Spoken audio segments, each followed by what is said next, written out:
So we have with us 4 extremely talented game designers and a journalist. I'm the designer. No comment about his talent. Tim, you seem to have done a bit of absolutely everything. So I wasn't very good at anything, so I just had to do lots of different ones. You know. I guess that's one way to win. If we start off with just a brief one-line description, I guess, of who you are and what you do, just so that we can make sure everybody knows who everybody is. I'm Jon Ingold. I'm a designer from Inkle Studios. I'm Gilbert. I'm a designer, president, whatever, of Wadjet games. I'm Tim Show. I suppose I brought adventure gaming to television. I'm Steve Brown. For the last 3 years I have been playing every freeware adventure game I can get hold of and throwing away all the ones that have done puzzle design badly. And writing about the good ones. Well, I'm Stefano Collavini. I'm a freelance artist who does independent games, adventure games on my free time. Cool. So I guess if we're here to talk about puzzles, we should probably sort of get a sense of what we know about as a group of people. So first question seems to be quite obvious. What's the worst puzzle that you can think of? From your experience across gaming, you've all played lots of games. What's the absolute pittance of puzzle, the worst one? And I guess I don't mean the most unfair, I mean the one that was most annoying or most frustrating. The one you'd want to consign to room one. Steve, yeah. The one for me, having said I've done freeware games, I'm going to go with commercial game here. The one for me is Phantasmagoria, Puzzle of Flesh, the retrieving your wallet from under the settee puzzle. It is the most mundane action, and the only way you can do it is if I recall correctly, to retrieve your pet rat and send it under the settee for you. And you have to give it the You bar to come back out. pull the settee out, you can't reach under the settee yourself. It is the absolute epitome of a puzzle there just for the sake of pushing a puzzle in to slow the player down. It serves no purpose, it isn't remotely exciting, I don't know why they did it. The first thing you do in the game. It's the first thing you do in the game as well, so it's not a good introduction. There's probably not a lot of people that saw the end of that game, is there? If that's the first thing. Okay. I The wondered fact if the you were final saying puzzle that is the a end bugger as well, but that's a another really matter. big climax where you get a wallet from under a really big set. With a giant demonic rat. Yeah, that would have been And exciting. you go, oh, it all makes sense in retrospect. That would have been better. Yes. Anyone else?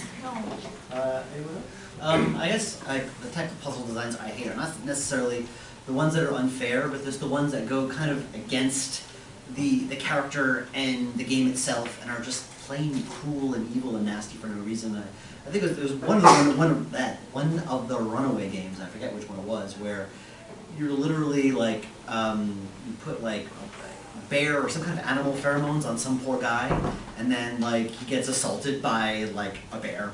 And then the character is like, and he walks by, that's how you get past this character. And I'm like, that's just psychotic. That's just, I mean, that was just nasty. Like, I felt uncomfortable doing that. And it was just like, yeah, that's that kind of puzzle I just despise.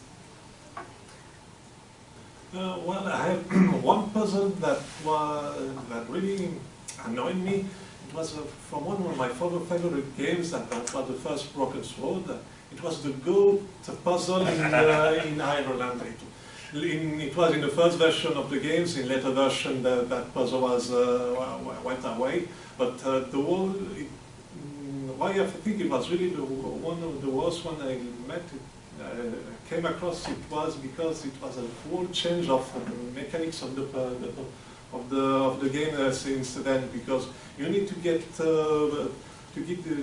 attacked by the goat, then click on the I don't know what it was to get It was a piece of wood with a nail. Yeah, exactly. You need to click there, and then Sir George went there to take that piece of wood, show it, get attacked again in order to have the goat to get stuck on the piece of wood. So I was stuck 1 month on that puzzle. Yeah, I hate, like everybody else, puzzles that don't work. I hate having to make that internet pool of shame. Go to www.puzzlesolvers.com and report the fact that I'm the one who's stuck in level what's the name and I haven't got a clue, right? I also don't like ones that are in games, and they can be really horrid, difficult puzzles as far as I'm concerned, but they shouldn't be critical. If they're in there and you can't get past them at all, then you should at least be punished in some way, even other than the call of shame, of course. Of course, in my business, because of the way that most of the puzzles which were designed for Nightmare were physical ones, manoeuvring puzzles, rather than pure logic. They had logic as elements to them. And I do remember that we had one really great puzzle which we all loved. It was called Corridor of Blades. It killed a lot of children. It had a nickname because it was called, because things have nicknames in you've got big TV crews and about 100 people and everything else, and it was called Gatwick. Because it was like getting on the Travelator, the early Travelator at Gatwick. And it was quite a narrow corridor with huge circular saws coming towards you down the corridor, okay, at different levels on different sides. And the great thing about it was that we used to pull in, somebody asked that question earlier on, you know, why do we stop people from going to the walls? We used to actually slide the walls in on the void. And they had big props behind them, and very large gentlemen holding the walls up as well to make sure. And then you put the dungeoneer into this corridor and the blades would start running. And it was like, it was lovely, it was like watching a tame rat or something like that. And they would be hurling themselves at one wall and then hurling themselves at the other. And you know, if it was any sort of sadist in you, it was like heaven. And then we did it for this little bastard lay down on the floor. The first one to do it as well, and you never know what they're going to do till the first one does it. And because we couldn't actually show it thereafter. Because the moment we showed somebody doing that, and the blades, of course, had not gone foreground to his body and everything else, because they weren't designed for doing that. And so it was complete balls up. Awesome. And we had to pass them through the game whilst thinking, God, I hope this like don't win because we really hate them. And then we had to redesign the corridor of blades so it would really had another option below it to make sure that you couldn't actually ever do that again. But you never know, as I said, until somebody does it. It's really embarrassing. So I was going to move on from asking what the worst puzzle you've seen is to the best puzzle you've encountered or designed. It sounds like you pretty much answered that both questions with. Yeah, sorry. But yeah, I was trying to think to myself what the worst puzzle I've ever seen is, but actually it's such a hard question now that I come to sort of think about it. Because you look through games and there's lots of ways a puzzle can be unfair. You know, it can be out of character, it can be illogic, and it can just be plain stupid. And there's plenty that are plain stupid. I think the one in Starship Titanic where I think you had to put a canary in a pipe over here, and then across the other side of the map it came out through an extractor fan over here in a cocktail bar, and the robot served it as a cocktail. Yeah. Yeah, something like that. Like, I can't even, you know. Oh, I had the walkthrough right next to me for that one. Yeah, I mean, at that point it isn't really even a puzzle, really. It's more a sort of esoteric religious act. I'm surprised that none of you said pixel hunting or the rubber chicken with a pulley in the video. I'm surprised no one said the cat hair mustache from Gabriel Knight 3. Touché. What do you expect? Okay, we're up here, we've got the pressure to think of something imaginable. But yeah, so those are all the ways that puzzles can be bad, but if we think puzzles can be good, do we think puzzles can be good? What makes a good puzzle? I think what makes a good puzzle is one that looks really bloody difficult, but actually isn't. Yeah. So, say, lying down on the floor. It gives a great deal of satisfaction to the player, right? And it doesn't lock things up, right? And it doesn't mess up the because this business of grading things so that they are not too difficult and not too easy, I think is one of the hardest things for any game designer. You sit there because you have to play them yourself, right? But you still never get completely inside the mindset of all the sort of people who will be playing that consumer product. And you think it's difficult, and it's not. And you think it's easy, and sometimes it's not. It's very, very hard getting it right. And when you get it right, it's a great puzzle. It really works. There is no puzzle too easy that someone somewhere won't get stuck on it. Someone will get stuck on it. Even if it's a locked door and a glowing key hovering in front of you, there will be someone who can't get past it. And you can't design for that. Well, they deserve to die. Yes, yeah. face of that, how do you make a good puzzle design? I mean, really, I'm sort of leaning towards, my philosophy now is that I'm leaning less towards puzzle design and more towards exploration, because I think that's where the more rewarding aspect of adventure games and games in general are. I think having light challenges is okay. Even if the game is like simple, at least if you respect the player's ability to do it, and you don't like constantly shove hints in their face, you just let them do it, let them explore. Okay, it might be very easy to get past this, but let the player figure that on their own. And I think that can be rewarding because you're exploring this world. And if it really depends on the kind of game there is, the kind of game you're making. If it is a more exploration-based game, that's what you want the player to do.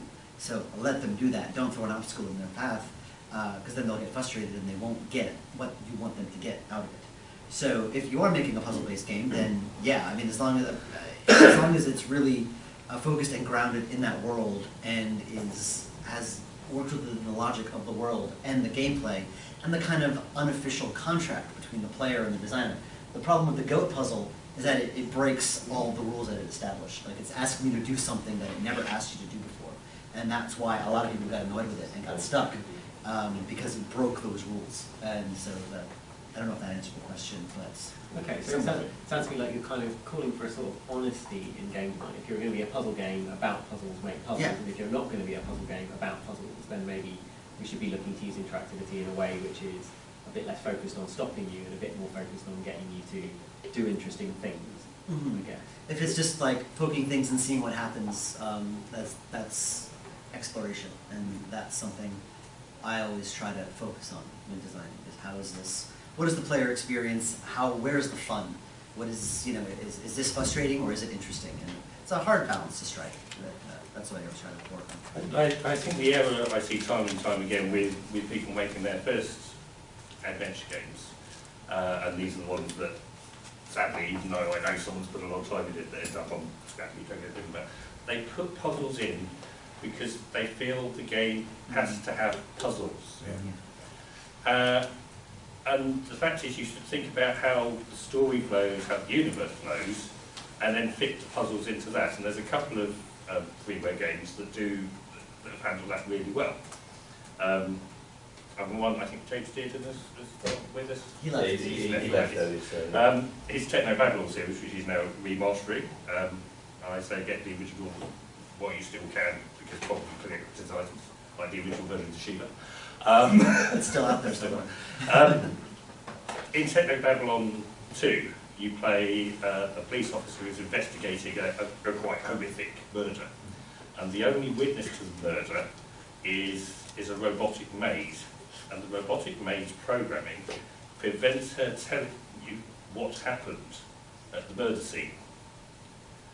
So what you do is you swap components out from her operating system with the much more helpful robotic chef. And it's a very natural thing to do. All you're doing is swapping computer codes around, and you're effectively swapping personalities of these two computerized characters. And it was an absolutely ingenious puzzle, because there was a very good reason why the robotic maid was unable to tell about what happened at the murder scene. And I won't spoil the reason why, because that's a big mystery revealed there. But the way to get past that lock fitted in very well with the universe. But the other game I'd like to highlight, and the gentleman at the back there is responsible for this, Chris Bouchard, it's a game called Quasar. And the thing that fascinates me most about Quasar is I almost never thought I was solving puzzles in it. I played through this entire game, and a lot of the game is that you're on a spaceship, and you have to get all of the members of the crew to agree to take shore leave. And the central mechanic, as it were, is the interactions between the crew. And everything just flowed through. And it's only when you get to the end you've realised that you've actually, by swapping control character from one to another, you've been able to solve this problem, open this door, and get somebody else to agree to something. But it's all just flowed very naturally from the setting, the story, and the characters. So you haven't really gone, oh yes, this is a puzzle I've got to solve. You have just solved something because the setting and the characters gave you an obstacle that you had to overcome as part of the story? It's very interesting you mention that. 'Cause, when I was working on Emerald City Confidential with Play First, their approach to puzzles was so different because they did mostly casual games and hidden object games and these first-person sort of puzzle games like Dream Chronicles and things. And what was interesting is that, and this is something we take for granted if you play point-and-click adventures from way back when, is that in these types of games, you're not only asked to solve puzzles, you're actually, you have to find the puzzle. You're not told this is a puzzle you have to solve. In a lot of these casual games, you know it's a puzzle. I mean, like, there's, you know, like a wood face and a bunch of slots and a bunch of items. You know, you gotta put the things in the slots. You know it's a puzzle.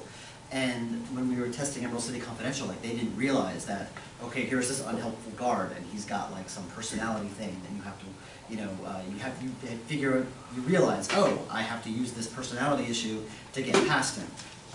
That is something we're trained to do. We're actually looking for the puzzle, and then we solve it, which is interesting because the puzzles are so hidden. They're just kind of within the game itself. They come so naturally, and that's actually a very, I think, point-and-click adventure games are the only games that really do that. So an adventure game is a place where the player is going around looking for where can I get stuck in and make a difference to this world. Yes. Essentially, whereas in any other game, they tend to put a big logo above it saying, come here, do this. Like, this is a mini game. Like, if you're playing Bioshock, like that hacking mini game, like, you know that's a puzzle there because it's very obvious a puzzle. That's a really interesting distinction. One of my favourite puzzles for a long time in the console space was in Tomb Raider 1. If anyone remembers Tomb Raider 1, it has one genuine puzzle in it where you're in the halls of Midas. You need to collect 3 gold bricks, and there are 2 gold bricks and 1 lead brick. But the hand of the statue has dropped on the floor, and if you go up to the hand of the statue carrying the lead brick, she'll touch it to it, turn it into a gold brick, and go off and unlock the door. And it's so unexpected in the context of a jumping, shooting platform game that when you sort of begin to realise that maybe this is a puzzle rather than a mistake in the code, it's really quite a magical moment. I don't know how many people got stuck on it or not. It's impossible to tell that kind of thing. Nobody talks about it. The big clue for me was actually when you leapt on the hand and you became gold yourself. That's true, yes. Like in good Tomb Raider 1 fashion, it was more than happy to kill you and teach you something. Second. Well, one of my favorite puzzles that really gave me lots of satisfaction, it was in the game Riven. Riven is mostly exploration-driven kind of game. So the one puzzle, it was the puzzle about the silhouettes of animals. You need to somewhat to find around in order to advance another place in the world of Riven, which means it's to go in the world of the Moietis, in the Moieti caves, where you've got a lot of, I think, more than 50 kind of stones with animals motifs on it. So, what's why I really love that puzzle? Because it was mostly only on exploration. You really need to reanalyze the places. You really need to look at your environment. Up until you find a very common pattern, until you make the clicks. Okay, I know what these symbols means. I know what I need to do. When I saw that, it was really interesting. It was really a very good moment. That was a really hard puzzle, sorry. It was really hard, but not so like Tim explained, but not so hard in the end. It was mostly looking around and then put the pieces together to finally find what all these elements that seem random mean. Yeah, and you kind of brought together the entire environment. Yes, it was mostly almost an investigation, looking for clues to advance the story. Riven had that one amazing puzzle that I like because I'm sort of a maths geek, where you went into a school and had to learn how the numbering system worked, and it was sort of, they had symbols from 1 to 5, and then from 6 to 10 was the symbol 1 to 5 rotated 90 degrees superimposed on the symbols from, does that make sense? Yeah, and that was what you needed to know that in order to solve some combination lock somewhere. But the way you did it was a little children's toy that just rolled a dice and showed one of these symbols, and then moved a certain number of clicks. And so you rolled it, you got a random symbol, it moved a certain number of clicks, it was different every time. And after a while, you started to notice that not only is that symbol is related to the clicks, but also there's this logic to the script that these people use just by faffing around with this thing. And I thought that was an amazing level of kind of depth of richness, but it doesn't seem very marketable these days. Surprisingly, there is a market for that kind of thing. I know with Resonance, there was. This is a game I didn't write, though my wife did program like 70% of it, but it was mostly written by this guy named Vince Wesselman. There was this really, really nasty puzzle in it, like really, really hardcore, really, really hard. It was like this wiring puzzle that I still can't. I can't solve. I'm glad it's not essential to the game. It wasn't essential, but it's not clear that it's not. Like you can literally use both characters to shove a boulder out of the way of another door and go in that way. Yeah. So you can avoid this puzzle altogether. But when I was looking at the stats, because on Steam, like we had an achievement for solving that puzzle, 70% of the players solved that puzzle. No. And I couldn't believe that so many people were willing to go through that hell in solving this puzzle. Because like I was trying to figure this out. I had like 3 pages of notes. I'm like, I can't figure this out. I have no idea. I still don't know how to do it. So thinking about the way we're talking, it sounds like although a lot of us talk very fondly about puzzles, and we get quite passionate when we talk about a puzzle that we like, we also sort of believe that they're not necessarily critical to the adventure game experience. So I guess the provocative question is, did we have puzzles in the past simply because games were quite short and we needed to make them longer?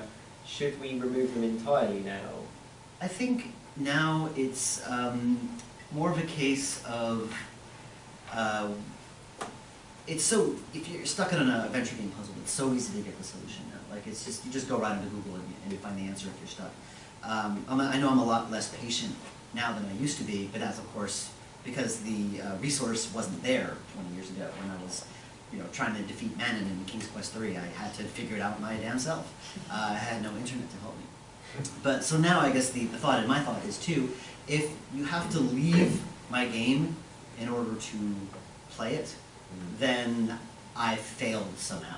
Like I think like I want you to stay in my game, so I will offer like certain kind of like in-game contextual hints and things like that, things to try to push you in the right direction.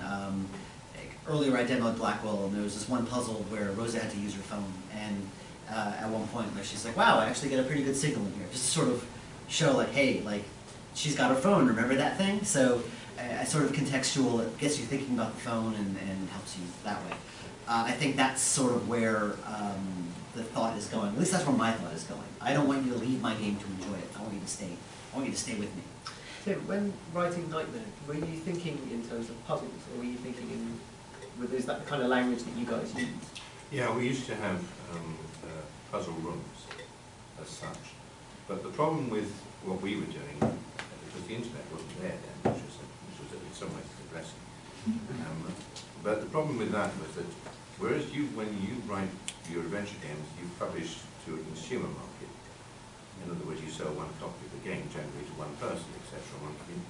Wherever we published a puzzle, we're telling our whole database what this puzzle is that we're seeing. So the problem was that they were very expensive to construct in animation terms and everything else. And then once we'd done it, we'd blown it. So we very soon stopped doing that sort of puzzle. It was just too expensive, and everybody knew about it. Once it was out there, it was out there. Made puzzle design more difficult. See, I suppose one of the early examples of having to make puzzles out of mechanics rather than individual puzzles. Did you ever have any block sliding puzzles? Yes, we had block sliding puzzles, but don't forget that was very difficult too, because if you have manoeuvring puzzles when you've got somebody standing on a solid blue floor and you can't drop them, right, okay, you can open a void under them when they got it wrong, or you can let them manoeuvre very badly, which they very often did. Then you've got to immediately go to timeout and black the screen because they haven't done what should have happened when they died, in other words. And then we redo it afterwards. So it was all very well. Chroma key and huge blue screen shoots give you enormous creative freedoms, but actually they're a straitjacket at the same time, if you understand what I'm saying.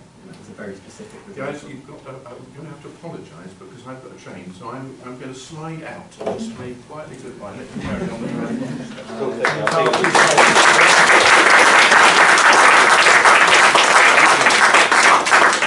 I think, to be honest, maybe we've only got like 2 minutes left anyway, so maybe we'll take some questions. From Yeah, I think that's a really good idea. That's the topic, these are the beacons.